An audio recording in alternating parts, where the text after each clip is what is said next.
Hi friends, welcome to my channel. Today topic regional story.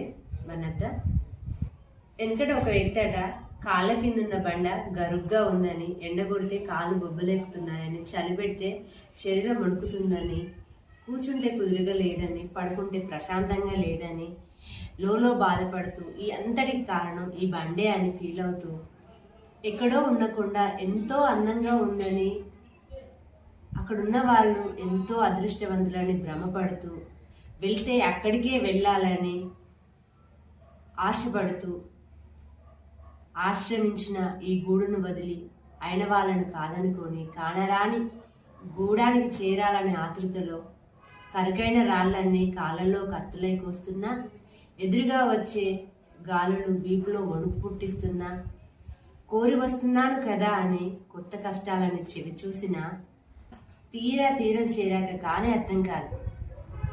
గతులు వేరే గాని స్థితులంతా ఒకటే, పరిస్థితులు వేరే గాని పెయిన్ మాత్రం ఒకటే. కొందరు కళ్ళ ముందున్న జీవితాన్ని చేతుల నాశనం చేసుకుని కానరాని కలల వైపుకు పరితపిస్తూ పరుగులు పెడుతూ ఉంటారు. అయినా విను, ఎదురయ్యే కష్టాలు కుంగదీస్తాయి కాదనను, పరిస్థితులు పగబడతాయి లేదనను. మెంటల్గా శారీరకంగా చాలా చాలా స్ట్రగుల్స్ ఫేస్ చేస్తాం, ఇది నిజం. కానీ కష్టాలకు భయపడి పారిపోతామా, లేదా వాటిని ఎదుర్కొని గెలుస్తామా?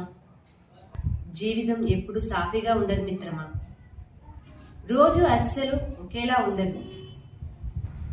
సౌకర్యంగా ఉంటే సాధారణంగానే గడుస్తుంది, సంక్షోభంగా ఉంటేనేగా నీ మేధస్సు మేల్కొంటుంది. కష్టం అనేది నీ జీవితాంతం దారి కానే కాదు, నీ బలాన్ని పరీక్షించే ఒక దశ మాత్రమే. నీ కనిపించే కష్టాన్ని శాపంగా చూడకు, పాఠంగా నేర్చుకో. నీ ముందున్న అడ్డంకిని ఆపదని ఆగకు, అవకాశంగా మార్చుకో. గుర్తుంచుకో, కష్టం నీ బలాన్ని మింగేయడానికి రాదు, నీ బలాన్ని నీకు చూపించడానికి వస్తాయి. అందుకే వాటిని తప్పించుకోవడం కాదు, అధిగమించడం నేర్చుకో. నీ జీవితాన్ని మార్చే శక్తి నీలో ఉందని తెలుసుకో. సో పరిస్థితులు ఎంత కఠినమైనా నీవు నిలబడాలి, నడవాలి, గెలవాలి. ఇదే జీవితం, ఇదే నిజమైన ప్రయాణం.